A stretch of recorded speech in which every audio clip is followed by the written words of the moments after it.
نحمده ونصلي على رسوله الكريم أما بعد فأعوذ بالله من الشيطان الرجيم بسم الله الرحمن الرحيم رب اشرح لي صدري ويسر لي أمري واحلل عقدة من لساني يفقهوا قولي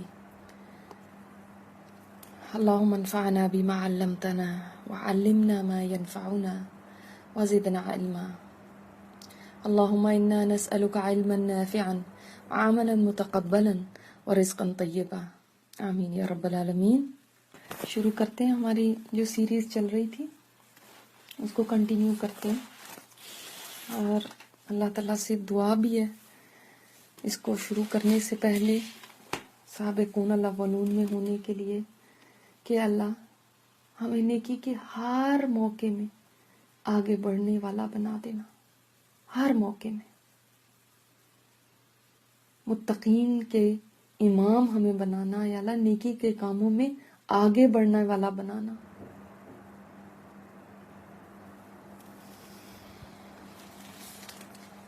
بسم اللہ الرحمن الرحیم۔ آج ہم 4th پارٹ کریں گے اپنی سیریز کا۔ مجھے کفن میں مکمل طور پر بند کر دیا گیا اور کہیں سے کوئی ایک حصہ بھی ننگا نہیں رہ گیا۔ مجھے یاد ہے زندگی میں جب مکمل کور کرنے کو مجھے کہا جاتا تھا تو میں کہتی تھی لو اب عبایا پہن لیا تو کپڑے کیسے نظر آئیں گے، پھر فائدہ کیا اتنے قیمتی کپڑے بنانے کا، صرف کپڑوں کی ذرا سی شو کے لیے میں نے اللہ کے حکم کو جانتے ہوئے بھی کئی بار توڑا۔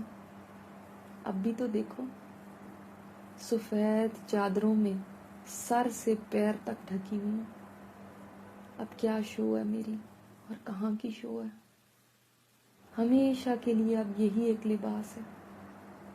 کہاں گئے میرے شوق رنگوں والے لباس، بھاری کاموں والے لباس، نت نئے ڈیزائنز والے لباس اور ڈیزائنر جوڑے جن کو پہن کے میری چال ڈھال ہی بدل جایا کرتی تھی، اور جن کو دکھانے کی خاطر میں اللہ کے حکم کو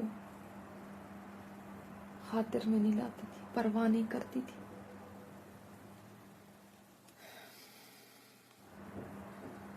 میں اتنی تعویلیں زندگی میں دیا کرتی تھی جی نظروں کی شرم ہونی چاہیے۔ میں تو لوز ہی پہنتی ہوں، اب اتنا بھی کیا، یہ وہ سب باتیں ہیں جو میں بڑے کانفیڈنس کے ساتھ کہا کرتی تھی۔ اب کیوں مجھے نہیں سوجھ رہی وہ باتیں؟ آنکھ بند ہوتے ہی کیا مجھے سب کچھ سمجھ آ گیا؟ کیا مجھے اسی کا انتظار تھا؟ میں تو اتنی تعویلیں دیا کرتی تھی، اتنے ایکسکیوزز تھے، اب تو میں ایک بھی ایکسکیوز نہیں دے رہی، الٹا میرا اپنا آپ مجھے ملامت کیے جا رہا ہے۔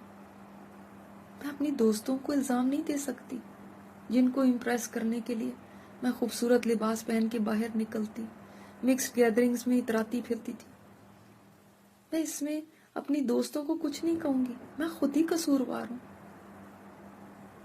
میری کزن رخشی آپا جو عمر میں ہم سے کافی بڑی تھی، اکثر مجھے سمجھایا کرتی تھی بیٹا ایسے مت نکلا کرو، خود کو کور کرو، بڑی چادر لے لو، عبایا پہن لو۔ اور میں جھٹ سے کہتی آپا عبایا والی کون سی اچھی ہیں، عبایا پہن کے اگر یہ کام کرنی ہے تو عبایا کا کیا فائدہ، عبایا پہن کے وہ بھی میک اپ کر کے نکلتی ہیں، بڑی خوبصورت بن کے چلتی ہیں، اس کا کیا فائدہ، وہ کون سا اپنے حسن کو چھپا رہی ہیں۔ میرے پاس 100 طرح کے بہانے تھے۔ کبھی ان کی باتوں سے تنگ آ کے کہتی تھی اچھا کر لوں گی نا، اور کبھی ان کی باتیں واقعی میرے دل کو بھی لگتی تھی، مگر پھر اپنے فرینڈ سرکل میں جاتی تو ان میں ان رہنے کے لیے اس ارادے کو جھٹک دیا کرتی تھی۔ کبھی آپا کہتی تھی مرنے کے بعد روح جسم کو ملامت کرتی ہے، برا بھلا کہتی ہے کہ تیری وجہ سے آج میری شامت آئی ہے، تو نے یہ کیا، اور جسم روح کو ملامت کرتا ہے۔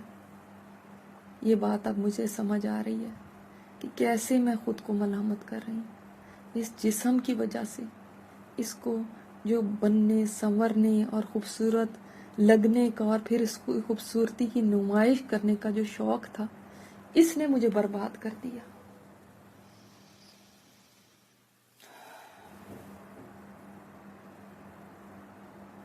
مجھے ایک آواز آ رہی ہے، بھائی جان اور ماموں کو بلایا جا رہا ہے.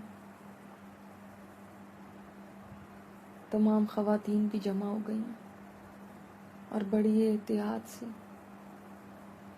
میرے کفن سے اٹھا کے مجھے تابوت میں رکھا جا رہا ہے. مجھے اس میں رکھنے کے بعد اس تابوت کا منہ ایک لکڑی کے تختے سے بند کر دیا گیا. کیلوں کے ٹھوکنے کی آواز صاف سنائی دے رہی ہے. اٹھانے والے اب میری سواری اٹھا کر لے جا رہے ہیں. کافی دیر ہو چکی ہے، کہیں جاتے ہی جا رہے ہیں. آخر مجھے کسی ایسی جگہ لا کے رکھ دیا گیا جہاں بہت ساری ملی جلی آوازیں آ رہی ہیں، بہت سارے لوگ باتیں کر رہے ہیں. کچھ سمجھ میں نہیں آ رہا کون کیا کہہ رہا ہے. اتنے میں ایک آواز بلند ہوئی، اللہ اکبر اللہ اکبر، اللہ اکبر اللہ اکبر، اشہد ان لا الہ الا اللہ. اذان کی آواز. یہ تو ہماری مسجد کی آواز ہے. اقامہ دیا جا رہا ہے. میں اکثر اپنے شوہر کے ساتھ یہاں نماز کے لیے آیا کرتی تھی، لیکن آج میں صف میں کھڑے ہونے کی بجائے یہاں پڑی ہوں. دیکھو یہ لوگ اس وقت نماز پڑھنے کے لیے کھڑے ہو رہے ہوں گے اور میں نماز نہیں پڑھ سکتی. مجھ پر اب نماز فرض ہی نہیں اور نہ ہی کبھی آئندہ ہوگی، اور نہ ہی کوئی بھی عبادت میرے اوپر فرض ہوگی، اس لیے کہ اب میرا نماز پڑھنے کا ٹائم ختم ہو چکا. اب تو مجھ پہ نماز پڑھی جا رہی ہے. آج کے بعد نہ کوئی قیام، نہ کوئی رکوع اور نہ کوئی سجدہ، کچھ بھی نصیب نہیں ہوگا. کیا یہ صرف زندگی کے لیے ہی تھا؟ اگر یہ بات مجھے پہلے سمجھ میں آ جاتی تو میں اپنی نماز بہت اچھی طرح پڑھا کرتی. میں نے تو اس طرح سے کبھی سوچا بھی نہیں تھا. نماز تو باقاعدگی سے پڑھتی تھی، مگر اس کی کبھی کوئی قدر نہیں جانی تھی. اور ہم تو لوگ ہی ایسے ہیں جو نعمت کی قدر تب جانتے ہیں جب نعمت چھن جاتی ہے. نماز کتنی بڑی نعمت تھی کہ انسان اس کو ادا کر سکے. آخری نماز میں نے گھر میں پڑھی تھی، مگر وہ بھی کیسی پڑھی، اس قدر تیزی سے، کیونکہ مجھے تیار ہونا تھا شادی میں جانے کے لیے. اور اس وقت مجھے وہ نماز اتنی بھاری لگ رہی تھی اور یہ خیال بھی آیا تھا کہ چلو چھوڑو، قضا کر کے بعد میں پڑھ لوں گی. مگر شکر ہے درس میں سنی ہوئی ایک بات ذہن میں آ گئی کہ جو جان بوجھ کے ایک نماز بھی چھوڑ دیتا ہے وہ اپنے لیے ایک حقب جہنم میں جلا لیتا ہے. اور درس والی آپا نے بتایا تھا ایک حقب تو کئی سالوں پہ محیط ہوتا ہے. یہ بات اس وقت مجھے کام آ گئی تھی اور میں نے جیسے تیسے نماز ادا کر لی تھی. مگر افسوس تو اس بات کا ہے کہ اتنی جلدی جلدی پڑھی. جو نماز میری بہترین نماز ہونی چاہیے تھی وہی میری سب سے نکمی نماز تھی. جدھر جانے کی جلدی تھی، جس کے لیے میں نے اپنی نماز خراب کی، کیا معلوم تھا کہ وہاں پہنچنے سے پہلے میں اللہ کے پاس پہنچ جاؤں گی. اور اس کے بعد عشاء کی نماز بھی میرے گھر پہ ہوتے ہوئے ہی ہو گئی تھی، مگر چونکہ میں میک اپ کر چکی تھی تو سوچا تھا آ کے پڑھ لوں گی. اگر وہ نماز اس وقت ادا کر لی ہوتی تو ایک اور فرض ادا کرنے کا اجر میرے اعمال نامے میں لکھ لیا جاتا۔ آج یہ لوگ مجھے کتنے خوش نصیب لگ رہے ہیں جو اس وقت امام کے پیچھے جمع ہو رہے ہیں، یہ نماز پڑھ سکتے ہیں اور میں نہیں پڑھ سکتی۔ میرے لیے عمل کا ہر دروازہ بند ہو چکا ہے۔ یہ نماز آج مجھے کتنی پیاری لگ رہی ہے، کاش زندگی میں بھی اتنی محبوب ہوتی، مگر زندگی میں تو یہ حال تھا کہ اذان ہو جاتی اور میرا ڈرامہ چل رہا ہوتا تو سخت مصیبت میں نماز جلدی جلدی پڑھتی کہ اشتہار ختم ہو جانے سے پہلے میری نماز ختم ہو جائے اور ڈرامے کا ایک سین بھی نہ رہ جائے۔ کسی شادی یا پارٹی پر گئے ہوتے تو نماز ایک چیلنج بن جاتی تھی، نیل پالش اور اتنے خوبصورت میک اپ کے ساتھ نماز پڑھنے کا تصور بھی نہیں کر سکتے تھے، اور جب گھر آ کے پڑھتی تو نیند کا غلبہ اتنا ہوتا کہ نماز میں کیا پڑھ رہے ہیں کیا نہیں پڑھ رہے کچھ سمجھ نہیں آتی تھی۔ وہ لیٹ نائٹ پارٹیز کیسی ہوتی تھی کہ واپس آ کے تھکاوٹ الگ ہوتی، نیند کا غلبہ اتنا ہوتا کہ نماز کے لیے کوئی خشوع باقی نہ رہتا، اور دماغ میں وہی باتیں، وہی گپ شپ، وہی کہہ کے چل رہے ہوتے جو پارٹی کے دوران ہم بے فکری سے مارتے تھے۔ کبھی کبھی تو کسی کی بات نماز میں یاد آ جاتی تو میں نماز میں ہی مسکرانے لگتی، اور کبھی کسی کا چپتا ہوا جملہ یاد آ جاتا تو نماز میں ہی دکھی ہو جاتی۔ آج سوچ رہی ہوں ایسی نمازوں کا حساب کیسے دوں گی؟ کیا ایسی نمازیں قبول بھی ہوں گی؟ لوگوں، میں تمہیں کیا بتاؤں کہ نماز کتنی قیمتی چیز ہے۔ لوگوں، اس کی قدر کرو، پتہ نہیں ہے تمہیں کہ تم میں سے کس کی یہ آخری نماز ہو۔ مت سوچو اپنے کام کا، کاروبار کا، بچوں کا، گھروں کا۔ ہو سکتا ہے کہ اس وقت تمہارے گھر، تمہارے کام، کاروبار، تمہاری دوسری مشغولیات سے زیادہ تمہاری موت تم سے قریب ہو۔ اگر اس وقت مجھے آواز مل جائے تو میں ان سب لوگوں کو چیخ چیخ کر یہ بات بیان کروں۔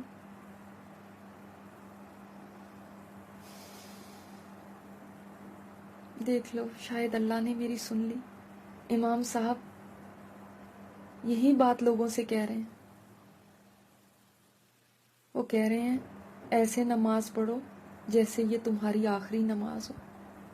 ہاں، مجھے یاد آ گیا، میں اس وقت مسجد میں ہوتی تھی، امام صاحب جب یہ بات کہتے تھے، مگر میں تو کسی اور سوچ میں ہی ہوا کرتی تھی۔ میں نے بھی تو کئی بار یہ جملہ سنا تھا اپنے ان کانوں سے، مگر کہاں میں توجہ دیتی تھی۔ کبھی دوپٹہ فکس کر رہی ہوتی، کبھی فون کی بیل بند کر رہی ہوتی، کبھی آخری میسیجز فون پہ چیک کر رہی ہوتی تھی، اور کبھی ادھر ادھر نظریں گھما کے دیکھ رہی ہوتی تھی کہ کون کون جاننے والا آیا ہوا ہے۔ کہاں میں امام صاحب کی ان باتوں کو اہمیت دیتی تھی۔ وہ کہتے تھے اور ہمیشہ کہتے ہی رہتے تھے، یہ تو ان کی عادت سی تھی۔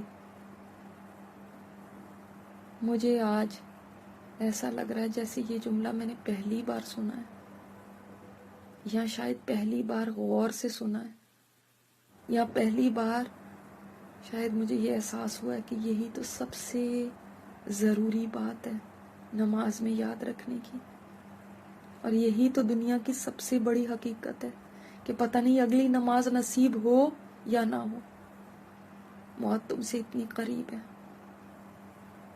نماز شروع ہو چکی ہے اور امام صاحب کی تکبیر مسجد میں گونج رہی ہے۔ وہ کہتے تھے اور ہمیشہ کہتے ہی رہتے تھے، یہ تو ان کی عادت سی تھی۔ مجھے آج ایسا لگ رہا ہے جیسے یہ جملہ میں نے پہلی بار سنا ہے، یا شاید پہلی بار غور سے سنا ہے، یا پہلی بار شاید مجھے یہ احساس ہوا ہے کہ یہی تو سب سے ضروری بات ہے نماز میں یاد رکھنے کی، اور یہی تو دنیا کی سب سے بڑی حقیقت ہے کہ پتہ نہیں اگلی نماز نصیب ہو یا نہ ہو، موت تم سے اتنی قریب ہے۔ نماز شروع ہو چکی ہے اور امام صاحب کی تکبیر مسجد میں گونج رہی ہے اور میری حسرتیں بڑھتی جا رہی ہیں۔ میں جب ان کے پیچھے کھڑی ہوتی تھی کیوں نہیں توجہ سے سنتی تھی، کیوں نہیں خشوع سے نماز پڑھتی تھی، کیوں نہیں اس وقت اپنی موت کو سامنے رکھ کے نماز ادا کرتی تھی۔ اس وقت لوگ اونچی آواز میں آمین کہا کرتے تھے اور میں خیالوں میں ہی کہیں آمین کہتی تھی۔ آج میں ایک آمین کہنے سے بھی محروم ہوں۔ اب کہوں بھی تو کس بات پہ کہوں؟ ہدایت کی ضرورت تو دنیا میں تھی، وہاں جو ہدایت پا گیا، وہاں جو صراط مستقیم پہ چل دیا، وہ خوش نصیب ہے۔ میرے لیے تو ہدایت پانے کا وقت ختم ہو گیا۔ صراط مستقیم پہ چلنا یا نہ چلنا اب میرے لیے کوئی معنی نہیں رکھتا۔ میرے تو رزلٹ کا ٹائم آ چکا ہے، میری ہدایت کا وقت ختم۔ میں کن چیزوں پہ خوش ہوا کرتی تھی جو فنا ہونے والی تھی، اور لمبی پلاننگز میں مشغول رہتی تھی۔ کتنی حماقت تھی، خواب کو حقیقت سمجھ بیٹھی تھی۔ آگے کے اتنے سارے پروگرام بنانے میں لگی رہتی تھی، اور یہ سوچا بھی نہیں تھا کہ موت میرے سر پہ کھڑی ہے۔ ہدایت کو اب کیا تلاش کر رہی ہیں؟ ہدایت کے لیے اب کیا تمنا کر رہی ہیں؟ اہدنا الصراط المستقیم پہ اب آمین کہنے کے لیے میں کیوں اتنی بے چین ہوں؟ یہ چانس تو مجھے ملا تھا، مگر میں نے خود گنوا دیا، ہمیشہ ہمیشہ کے لیے۔